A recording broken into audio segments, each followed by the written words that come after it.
শিলপাটায় পেঁয়াজ বাড়ছেন স্বামীরা, আর চেয়ারে আয়েশ করে বসে তা দেখছেন স্ত্রীরা। চিরচারিত প্রথা ভেঙে বরগুনায় হয়ে গেল পুরুষদের এক দারুণ রান্নার লড়াই। 21 পরিবারের 21 জন পুরুষ রান্নায় অংশ নেন। দিনভর হাসি, আনন্দ আর রান্নার গন্ধে ভরে ওঠা এই আয়োজন সবার নজর কাড়ে এবং বিজয়ী পুরুষদের হাতে তুলে দেওয়া হয় পুরস্কার। রান্না করে অনেক ভালো লাগছে আমার। এই যে আজকেই প্রথম দিনে রান্না করছি, আমি বাড়িতেও মাঝে মধ্যে রান্না করে এরকম খাওয়াবো।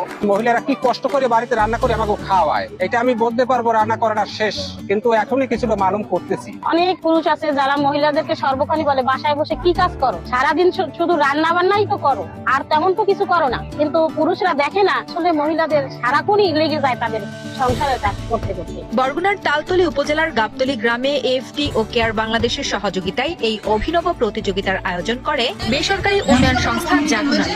এই প্রতিযোগিতায় পুরুষদের পেঁয়াজ বাটা থেকে শুরু করে মাংস কাটা সব কাজই করতে হয়েছে একা হাতে। মূলত সমাজের প্রচলিত কাজের বিভাজন দূর করতে এবং পারিবারিক কাজে পুরুষের অংশগ্রহণ বাড়িয়ে নারীর প্রতি সম্মান প্রদর্শনী ছিল এই উৎসবের মূল উদ্দেশ্য। আমরা সহজে কই মহিলাগুলো রাগারাগি করি, ফালাফালি করি, এত আমরা দেরি কেন? আমরা আজকে বললাম কি রামতে কষ্ট হয়। বিশ্বের যা কিছু চিরকলঙ্কার অর্ধেক তার গড়িয়েছে মহিষেনারই অর্ধেক তার নয়। আমাদের সেই পুরুষ শাসিত যে এটা যে সমাজ ব্যবস্থা, ওর থেকে আমরা এখন বেরিয়ে আসতে চাই।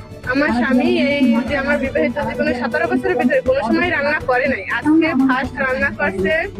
আমি চাই আমার স্বামী যেন আমার পাশে এরকমই থাকতে পারে হয়তো সব জিনিস। আমার দেওরে রান্না করতে এখানে আসছি আমরা, কিন্তু আমার জালের কোনো সময় সহযোগিতা করে না। এই জায়গায় আমাকে সবাই আর কি যে রৌদ্র খুঁজে আমার দেওরে কিভাবে রান্না করছে আজকে মজাটা বুঝুক যে নারীরা কিভাবে রান্না করে খায়। আয়োজকরা আশা করছেন এই ধরনের উদ্যোগের ফলে গ্রামীণ জনপদে পারিবারিক দায়িত্ব ভাগাভাগির একটি নতুন সংস্কৃতি গড়ে উঠবে।